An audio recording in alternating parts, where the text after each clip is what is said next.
Hello and welcome दोस्तों। फिर से आप सभी दोस्तों का आपके इस चैनल में आपका फिर से एक बार तहे दिल से स्वागत है। तो दोस्तों, जैसा कि आप स्क्रीन पर देख पा रहे हैं, यहाँ पर लिखा हुआ है किंगडम मोनेरा। यानी कि आज के इस वीडियो में हम किंगडम मोनेरा पर जो छोटी मोटी दो चार बातें जो है वो डिस्कस करने वाले हैं। तो चलिए बिना किसी देरी के शुरू करते हैं आज के इस वीडियो को एंड तक देखने की कोशिश करिएगा। चलिए आज के इस वीडियो को शुरू करते हैं। तो दोस्तों, किंगडम मोनेरा की जब बात की जाए तो आपको सिर्फ इतना समझना है कि ये बैक्टीरिया की बात कर रहा है। बैक्टीरिया जैसे प्रीमिटिव टाइप के ऑर्गेनिजम्स की बात होने वाली है।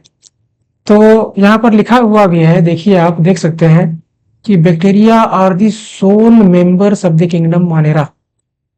किंगडम मोनेरा में एक लौते अकेले मेंबर्स इसके ही कौन है?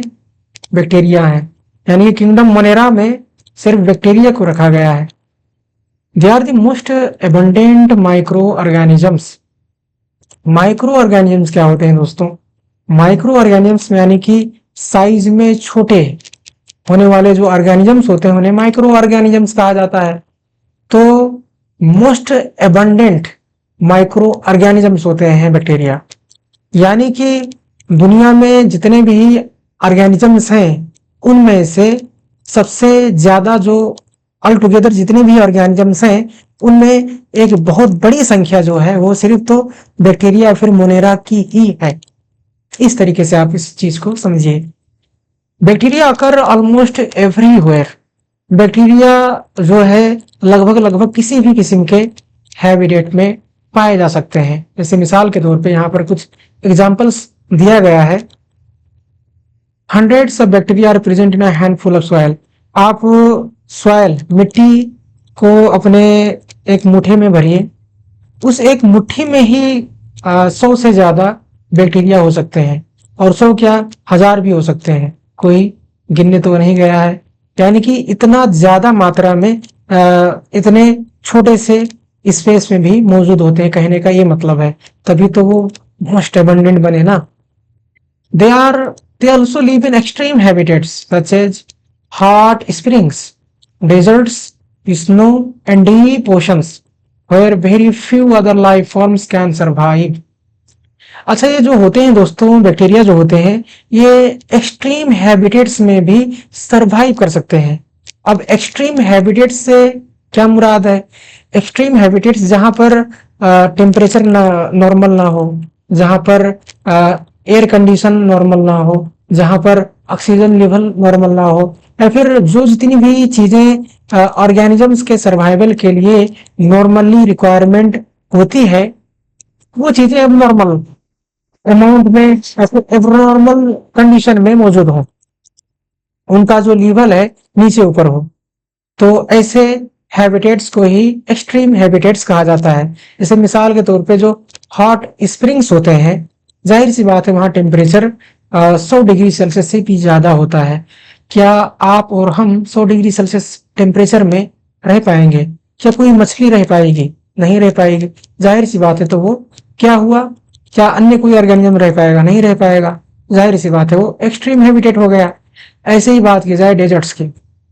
डेजर्ट्स में दिन में तो बहुत ज्यादा गर्मी होती है, रात में बहुत ठंडी हो जाती है, बहुत जो है टेम्परेचर गिर जाता है, डाउन हो जाता है, तो वो भी एक एक्सट्रीम हैबिटेट है जी। स्नो, हाथ जमने लगते हैं। इंसान अगर हाइकिंग में जा रहा है, अगर वो प्रॉपरली जो है कपड़े जो उसके लिए जरूरी होते हैं वो सब चीजें ना यूज करे तो बहुत कम चांसेस है कि वहां से वो जिंदा वापस आ पाएगा। ऐसे ही डीप ओशंस, आप और हमने जरूर सुना ही होगा दोस्तों कि जितना समुद्र में हम गहरे में जाते जाते हैं उतना ही जो प्रेशर लेवल है वो बढ़ता जाता है।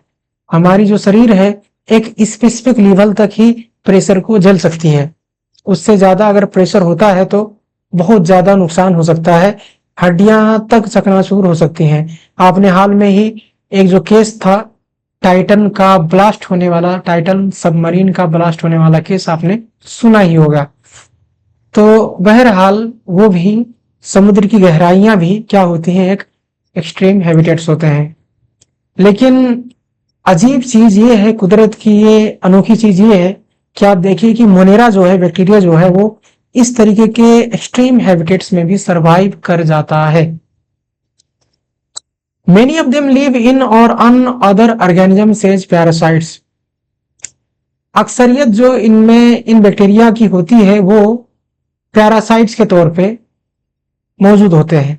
अब पैरासाइट्स क्या होता है दोस्तों, कोई एक ऑर्गेनिज्म किसी दूसरे ऑर्गेनिज्म के शरीर पे किसी अगर वो सरवाइव करता है, वहां से फूड और शेल्टर उसे मिलता है, तो वो एक पैरासाइट है। और जो ऑर्गेनिज्म उसे ये दोनों चीज दे रहा है वो एक होस्ट है। सिंपल चीज है कि जो बैक्टीरिया होते हैं, मोनेरन्स होते हैं, वो पैरासाइट्स होते हैं।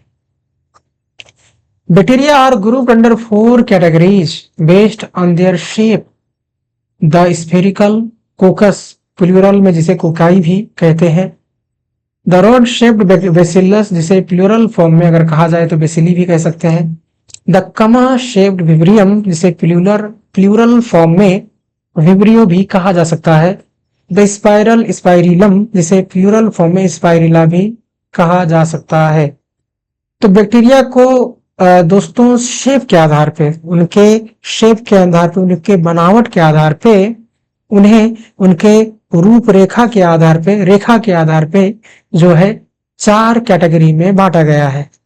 पहला वो बैक्टीरिया जो कि देखने में कैसे नजर आते हैं, स्फेरिकल, फुटबॉल की तरह गोल नजर आते हैं, तो उन्हें कोकस कहा जाता है। अगर कोकस कोकस कोकस मिल जाए तो उन्हें कोक्की कहा जाएगा।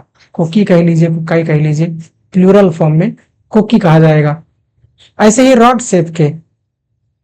शेप के जो बैक्टीरिया होते हैं उन्हें क्या कहा जाता है, उन्हें बैसिलस कहा जाता है। तमाम रॉड शेप के बैक्टीरिया को अगर इंडिकेट करना है, बताना है, तो उन्हें बैसिली भी कहा जा सकता है। ऐसे ही विब्रियो शेप के यानी कि कमा शेप के यानी कि इन्वर्टेड सी शेप के जो बैक्टीरिया है उन्हें विब्रियम कहा गया। और ऐसे विब्रियम के कलेक्शन को आप विब्रियो भी कह सकते हैं।